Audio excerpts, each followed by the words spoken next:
चक्रवर्ती वज्रनाभि जिस मनुष्य पर्याय में जी रहे हैं, उस मनुष्य पर्याय के दुखों का चिंतन चल रहा है। जो सामने हो वो दिखता है और वही उनके साथ हो रहा था। वे तो चक्रवर्ती सम्राट थे, उन्हें किसी प्रकार का कष्ट नहीं था। वे अपने आप में आनंदित थे, प्रसन्न थे।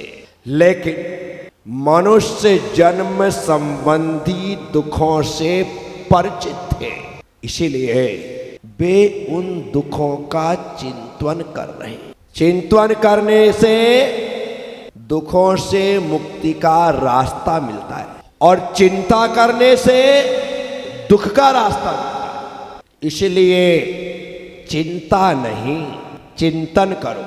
चिंता नहीं, चिंतन करो। अब आप पूछ सकते हैं, गुरुदेव आपने कह तो दिया चिंता नहीं चिंतन करें। चिंता करना तो हमें आती, लेकिन चिंतन करना नहीं आता। ये चिंतन कैसे किया जाता है? सबसे पहले तो जो चिंतन शब्द है, इसकी संधि करो, इसके दो टुकड़े करो, चिन और तन। चिन का होता है चिद, चिद मतलब आत्मा, चिद मतलब आत्मा, और तन, तन मतलब शरीर। आत्मा अलग है, शरीर अलग है। शरीर और आत्मा दोनों भिन्न भिन्न तत्व हैं, दोनों भिन्न भिन्न द्रव्य हैं, जो कभी एक नहीं हो सकते, लेकिन एक लगते हैं, एक दिखते हैं। इसी वजह से हम उन्हें एक मानते। मैं सुखी दुखी मैं रंग राव, मेरे धन ग्रह गोधन प्रभाव, मेरे सुत तिय मैं सबल दीन, बेरूप सुभग मूरख प्रवीण। तन उपजत अपनी उपज जान, तन नसत आपको नास मान। रागादि प्रकट जे दुख देन, तिन्ही को सेवत गिनत चैन। जहां पर शरीर और आत्मा को एक माना जाता है, वहां पर व्यक्ति कहता है मैं सुखी हूं, मैं दुखी हूं, मैं रंक अर्थात गरीब हूं, मैं राजा अर्थात राजा हूं, मैं सुखी दुखी मैं रंक राव, मेरे धन है, मेरा घर है, मेरा गोधन है, मेरा प्रभाव है। ये कौन कह रहा है? जो शरीर और आत्मा को एक मान रहा है, लेकिन जो दोनों को पृथक मानता है, वह कहता है कि कैसा रंक, कैसा राजा, कैसा धन, कैसा वैभव, कैसा गोधन, कैसी संपत्ति, ये सब तो मुझसे पृथक है। जब ये शरीर भी मेरा अपना नहीं है, तो ये पर पदार्थ मेरे अपने कैसे हो सकते हैं? बस इसी का नाम चिंतन है, इसी का नाम। जिनको तुम्हारा मन कहता है मेरे हैं, उनके लिए तुम्हारी आत्मा कहे कि बेटा जब ये शरीर भी तेरा नहीं है, तो ये धन मकान दुकान परिजन पुरजन के लोग स्त्री और पुत्र तेरे कैसे हो सकते हैं? ऐसा जब इस मस्तिष्क में और इस दिल में ये भाव जागृत होता है और जब इसे गहराई मिलती है, तो कहते हैं अब चिंतन प्रारंभ हो गया। चिंतन ये तो सोचना ही पड़ेगा। 12 भावना की प्रत्येक पंक्तियां चिंतन है। 12 भावना की प्रत्येक पंक्तियां चिंतन है। यदि तुमने सोच लिया कि राजा राणा छत्रपति हाथिन के असवार और मरना सबको एक दिन अपनी अपनी, ओ राजा हो, राणा हो, छत्रपति हो, हाथियों पर सवारी करने वाला हो, कोई भी हो, सभी को मरना है और अपनी अपनी बार मरना है। ना जाने मेरे लिए कौन सा बार फिक्स है, रविवार, सोमवार, मंगलवार, बुधवार, गुरुवार, शुक्रवार, शनिवार, कोई ना कोई तो बार मेरे लिए है। बारी बारी से मरना है वो तो पता है, लेकिन 7 दिन में से एक दिन तो कोई मेरे लिए पक्का है। ऐसा सोच करके व्यक्ति को ये मानना चाहिए कि मेरी आयु सिर्फ 7 दिन की है, किसी भी एक दिन इस संसार से मुझे विदा होना है। इसलिए किसी बार को मृत्यु आए उससे अच्छा है किसी बार को मेरा उद्धार हो जाए, मेरा कल्याण हो जाए। ऐसा चिंतन जब प्रारंभ होगा तभी जाकर के इस आत्मा का चक्रवर्ती सम्राट वज्रनाभि चिंतन कर रहे हैं इस मनुष्य गति के दुखों के। वे सोचते हैं, कहते हैं, कोई पुत्र बिना नित झूरे।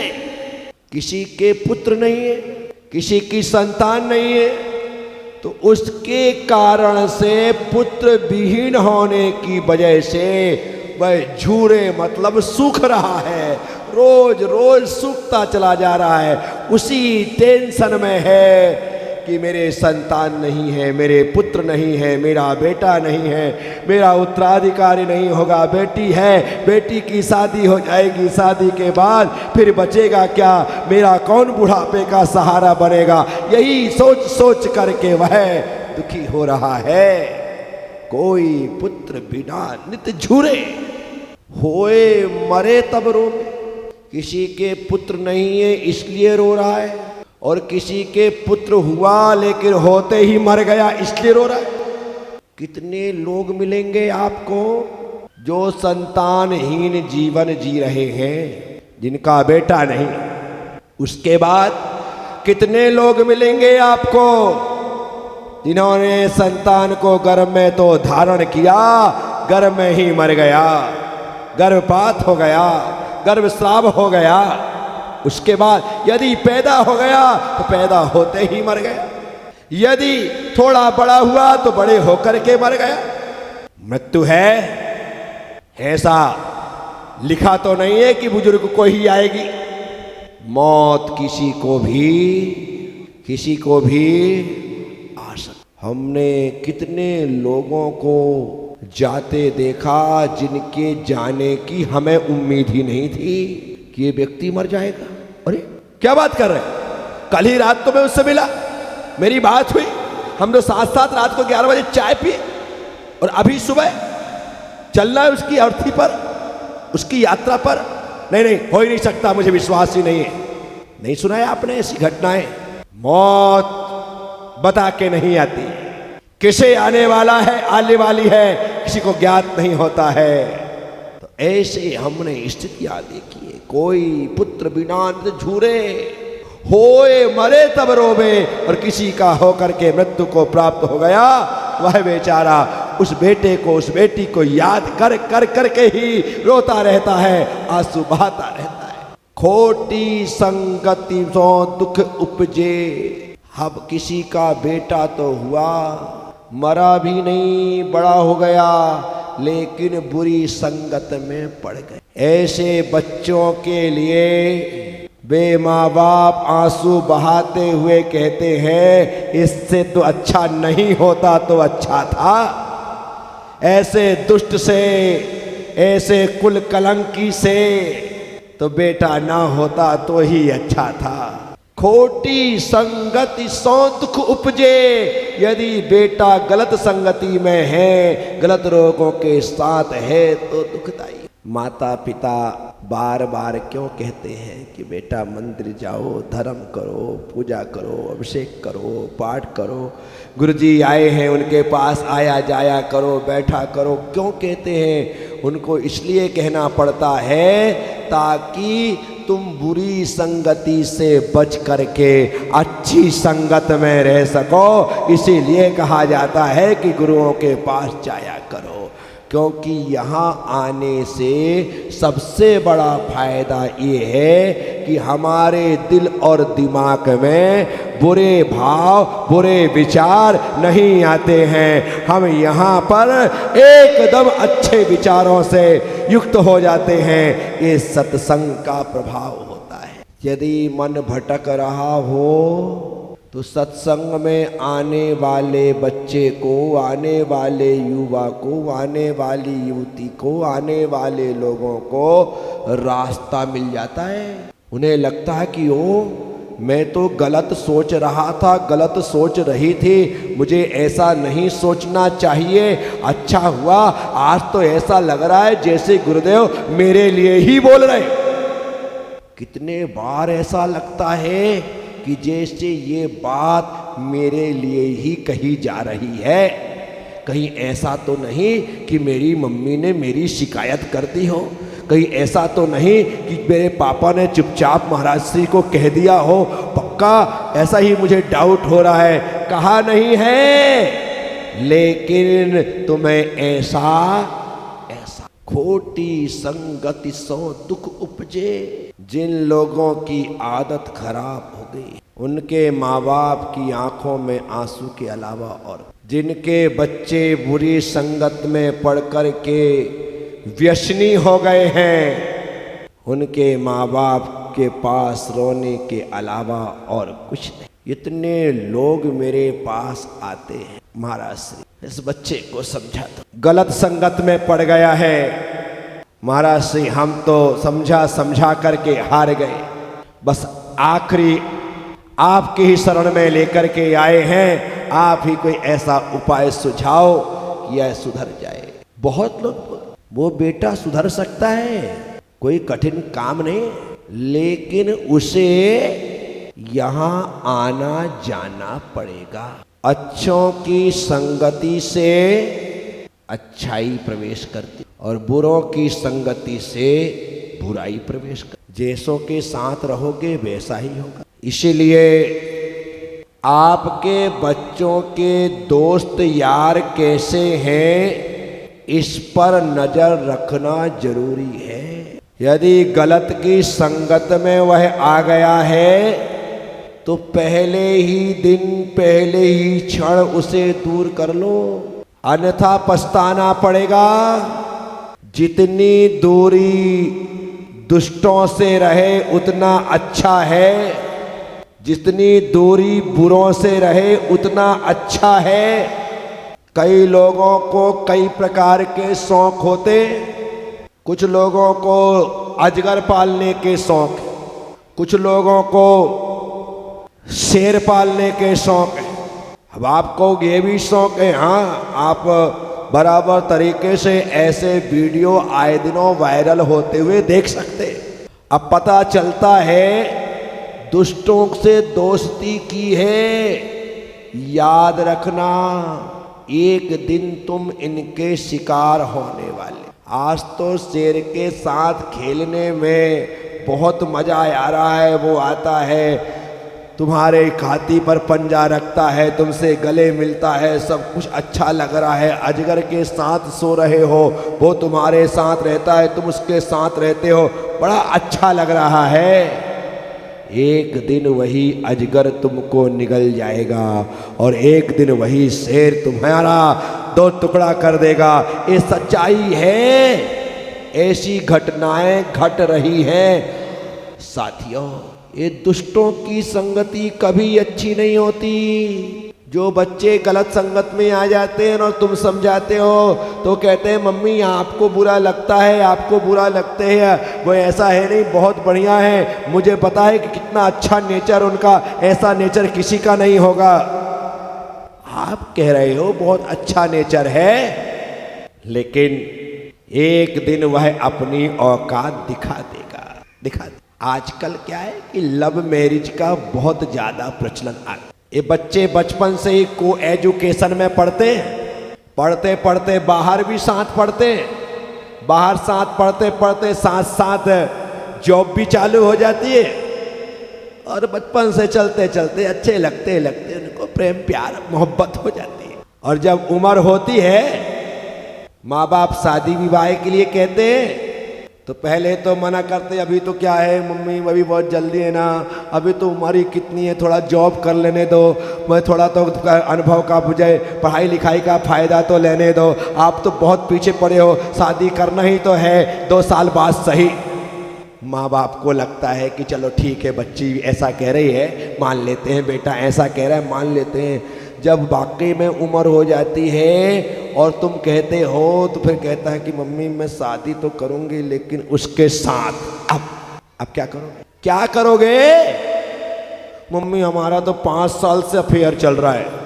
कमाल हो गया। मम्मी हम तो 9th से तब से चल रहा है, 9th हो गई, हम तो साथ साथ पढ़े, जब जॉब किया सब कुछ। प्लीज मम्मी उनसे अच्छा कोई नहीं है। अब क्या करो बताओ? जानकारी होना जरूरी है। मैं कहता हूँ बच्चे जैसे ही टीन एज में पहुंचे, माँ बाप को उनके साथ रिश्तों में परिवर्तन कर देना चाहिए। 12 साल के बच्चे तक को आप अपना बच्चा मानो, कोई मनाही नहीं है। लेकिन जैसे ही टीन एज में वो आते हैं, अब बच्चे को अपना दोस्त बना लो ताकि वो अपने मन की सारी बात तुमसे कह सके, तुमसे शेयर कर सके। और जब शेयर करेगा तो आप उसे सावचेत कर दो। लेकिन होता ये बच्चा 18, 20, 22 साल का हो जाता है तो अभी भी उसे अपना बेटा ही मान रहे। मनाही है, शास्त्र ऐसी आज्ञा नहीं देते। शास्त्र तो कहते हैं जब बाप का जूता बच्चे के पैर में आने लगे तो बाप को अपने बेटे के साथ दोस्त के समान व्यवहार करना चाहिए, बाप के तरह नहीं करना चाहिए। क्योंकि वह तुम्हारा जूता पहनने लगा है, उसके पांव का नाप और तुम्हारा नाप बराबर। तभी जाकर के आप अपने बच्चों को संभाल सकते हैं। उनके मन में क्या चल रहा है इसे जानो। दूसरी बात मैं विशेष करके कहता हूं, बच्चे किसी के प्यार में इसलिए पड़ते हैं क्योंकि माँ बाप का प्यार मिलना कम हो जाता है। इसको आप अन्यथा ना लें, बड़ी गंभीरता से सोचें। मैं जो कह रहा हूं बहुत बड़ी बात कह रहा हूं। अपने बच्चों को प्यार देना कम ना करें। इतना प्यार दें, इतना प्यार दें कि उसे दूसरे के प्यार की जरूरत ही ना पड़े। हम क्या करते हैं, प्यार कम कर देते हैं तो वो ज्यादा प्यार करने वाला ढूंढ लेता है, भाई उससे ज्यादा मिलेगा। क्या कर, मत करिए। इतना प्यार दीजिए कि उसे किसी के प्यार की आवश्यकता ही। साथियों, ये कल्चर है और ये जो समय है, इस पर गंभीरता से विचार करना पड़े। यदि इस पर अभिभावकों ने विचार नहीं किया तो आपकी संतानें अपनी सोच के अनुसार चलेंगी और गलत रास्ते पर चली जाएंगी। बाद में पछतावा होता है। ज्यादातर लव मैरिज के केस बिगड़ते हैं, ज्यादातर उनमें 90% तलाक की स्थिति बनती है। 90%, 10% कोई संभल जाए बात अलग है। 90%। बच्चों को ये सब बातें दोस्त बन करके बतानी पड़ती कि देख उन्होंने ऐसी गलती की, उन्होंने ऐसी गलती की, उन्होंने ऐसी गलती की और आज पछता रहे हैं। बेटा जिंदगी में कभी ऐसी गलती मत करना, अन्यथा तुझे भी उनकी तरह जीवन भर पछताना पड़ेगा। ये बोध देना पड़ता है, ये बात सिखानी पड़ती है। धर्म गुरु होने के नाते मुझे सब बातें खुल करके करनी पड़ती, क्योंकि तुम तो डरे हो, सहमे हो, कैसे बोले इस सोच रहे हो और बोल नहीं पाते हो। मुझे बोलना पड़ रहा है। मैं नहीं बोलूंगा तो कौन बोलेगा? मैं आपको भी सावचेत कर। भीष्म पितामह चाहते ना तो चीर हरण रुक जाता। भीष्म पितामह चाहते ना तो महाभारत रुक जाता। भीष्म पितामह चाहते ना तो दुर्योधन के द्वारा जो नारायण श्री कृष्ण का अपमान किया गया वह अपमान रुक जाता। भीष्म पितामह चाहते थे। लेकिन जब जब उनके मौन खोलने का वक्त आया, वे गर्दन झुका करके बैठ गए। घर के बड़े बुजुर्ग यदि गर्दन झुका करके बैठ जाएंगे तो हमारे परिवार में भी वैसी ही स्थिति निर्मित होगी। इसलिए मैं लोगों से कहता हूँ, बुजुर्गों को गर्दन झुका करके और मौन लेकर के बैठने की जरूरत नहीं है। उन्हें समय पर बोलना पड़ेगा। बेटे को टोकना पड़े तो बेटे को टोको, और बेटी के लिए बोलना पड़े बेटी को बोलो। कौन बोलेगा? तुम नहीं बोलोगे तो? अन्यथा तुम्हारी सीधाई का फायदा उठाकर दुर्योधन जैसे लोग अपनी ही भावी को अपनी जांग में बिठाने की मांग करें। साथियों, मैं आप सबसे समय रहते हुए सोचने की जरूरत है, सावचेत होने की जरूरत है। इस सामाजिक संरचना को व्यवस्थित करने के लिए आवश्यकता और अनिवार्यता है। खोटी संगति सो दुख उपजे। खोटी संगति में बेटा गया कैसे? हमारी अपनी लापरवाही से। जिस दिन दुर्योधन ने गलत व्यवहार पंच पांडवों के साथ किया था, उसी दिन हाथ पकड़ लेते, उसी दिन मुंह बंद कर देते, तो क्या होता? जिस दिन शकुनी ने आकर के हस्तिनापुर में डेरा डाला था, यदि उसी दिन उसे वापिस गांधार भेज देते तो मेरी ख्याल से दुर्योधन इतना दुष्ट नहीं होता, वह दुर्योधन सुयोधन बन जाता। लेकिन संगत ऐसी मिल गई। जिस दिन सूत पुत्र कर्ण को अपना मित्र बना करके उसे समर्थन दिया था, उस दिन यदि पितामह रोक देते तो शायद इस भारत में महाभारत नहीं होता। लेकिन पितामह सिर लटका करके बैठे रहे, द्रोणाचार्य मौन बैठे रहे, कृपाचार्य ने किसी प्रकार से पांडवों पर कृपा नहीं की। क्या बात? उसका ही दुष्परिणाम कि आज भारत की भूमि महाभारत जैसे युद्ध के नाम से कलंकित है, रक्त रंजित हुई है। आज भी कुरुक्षेत्र में आप जाओ तो वहां पर काली मिट्टी के दर्शन नहीं होते हैं। आज भी कुरुक्षेत्र में आप जाए, वहां काली मिट्टी नहीं, गहराई तक खोले काली मिट्टी नहीं, लाल मिट्टी निकलती है। कहते हैं महाभारत काल में जब युद्ध हुआ था उस कुरुक्षेत्र में खून की नदियां बही थी, और उस समय की काली मिट्टी उस खून के कारण आज तक लाल मिट्टी के रूप में वहां पर है। साथियों, खोटी संगति सो दुख उपजे। यदि वो खोटी संगति नहीं मिलती शकुनी की, कर्ण की, ऐसे बुरे लोगों की, तो मेरी ख्याल से ऐसा आपको इतिहास से सीख लेनी है। इस देश में महाभारत हुआ था, लेकिन हमारे घर में महाभारत ना हो इसका ख्याल करना है, इसका ध्यान रखना है। भाई भाई में प्रेम बना रहे। यदि दो भाई आपस में लड़ रहे हैं जमीन और जायदाद के लिए, मकान और दुकान के लिए, सोना और चांदी के लिए, अपने बाप दादों की संपत्ति के लिए, तो समझना तुम्हारे घर में भी महाभारत जन्म ले रही है। ऐसे समय में घर के बुजुर्गों को मौन खोलने की जरूरत है।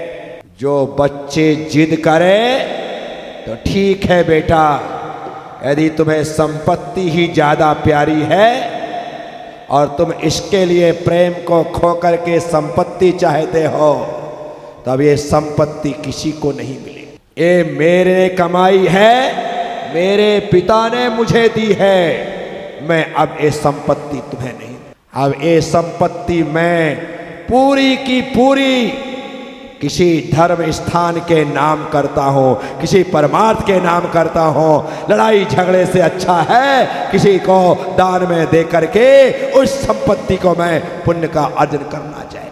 करिए, अपने आप अकल ठिकाने आ जाएगी। लेकिन हम तो भीष्म पितामह गर्दन झुका करके बैठे हैं, मौन लेकर के बैठे हैं, कैसे काम चले। खोटी संगति सो दुख उपजे। खोटी संगति से दुख उत्पन्न होता है। क्यों प्राणी सुख शोभे कह रहे खोटी संगति से दुख उत्पन्न होता है। यह प्राणी कहाँ सुख प्राप्त कर सकता है, बताओ तो सही। कोई ऐसा स्थान दिखाई दे रहा है जहां पर सुख हो सकता है, सुख मिल सकता है? देह पुण्य उदय जिनके तिनके भी नाही सदा सुख साता। क्या जिनके पुण्य का उदय है उनको भी हमेशा सुख साता नहीं होती। जिनके पुण्य का उदय है उनके भी सदा सुख साता नहीं होती। हमने साधु संतों को, सेठ और साहूकारों को, बड़े बड़े लोगों को बीमारियों से ग्रसित देखा है। हमने उन्हें कष्टों को भोगते हुए देखा है। क्या हुआ?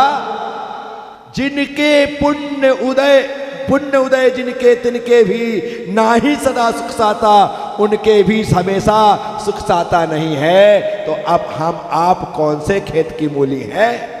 क्या विसात है हमारी? बताओ तो सही। पुण्यवान जीवों को कष्ट है। राम के बारे में सुना ना, 63 सलाका पुरुषों में 9 बलभद्रों में उनका नाम था, 8वें बलभद्र थे। कितना कष्ट सहा। नारायण श्री कृष्ण 9 नारायणों में 9वें नारायण थे। जन्मे जेल में और मरे जंगल में। याद करो, जब उन महापुरुषों के जीवन में कष्ट आए, भगवान वृषभदेव 6 महीने तक आहार के लिए घूमते रहे। कितने महीने बोलो? जिनकी सेवा में सारा स्वर्ग खड़ा रहता है, कहां सो गए? सारे देवगण, सारे इंद्रगण। विचार कर। भगवान पार्श्वनाथ पर कमठ उपसर्ग करता रहा। 8वें दिन धर्मेंद्र पद्मावती की बत्ती जली। तब उनको ख्याल में आया, जब भगवान पर कष्ट हो रहा था पहले दिन आ जाता। नहीं, विचार करने जैसा है। जिनके पुण्य का उदय है उनको भी सदा काल सुख साता की प्राप्ति नहीं होती। हम तो जरा जरा से दुखों से, कष्टों से घबरा जाते हैं। मत डरिए। आखिरी पंक्ति में कहते हैं, यो जगवास जथारथ देखे, सब दीखे दुखदाता। क्या कहते हैं यहाँ पर? इस संसार को जैसा है वैसा देखा जावे तो सब ही जीव दुख के देने वाले देखे जाते हैं। अच्छे से देखोगे तो कोई भी तुम्हें सुख को देने वाला नहीं दिखेगा। प्रत्येक जीव तुम्हें दुख देने वाला ही है। साथियों, बहुत ही सुंदर तरीके से इस वैराग्य भावना को पंडित भूधर दास जी ने लिखा। कितने अच्छे तरीके से चक्रवर्ती बद्रनाभी के चिंतन के माध्यम से चतुर्गति संसार और मनुष्य गति के दुखों को दिखाया और गिनाया है। काश इस भावना को पढ़ करके हमारी भावना वैराग्य भावना बन जाए और चक्रवर्ती बद्रनाभी की तरह हमें भी वैराग्य होकर के संसार के दुखों से मुक्ति मिल जाए। ऐसा भाव हमें करते रहना चाहिए। साथियों, आप सब लोगों से कह रहा, जितनी बातें कहता हूँ हर बात दिल से और दिमाग दोनों से सुनने की होती है।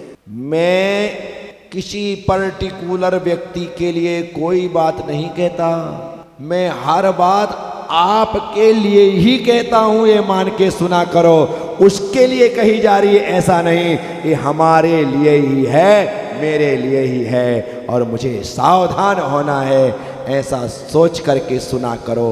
निश्चित तौर पर आपके विचारों में, आपके आचारों में, आपके व्यवहारों में परिवर्तन आपको खुद को दिखाई देगा।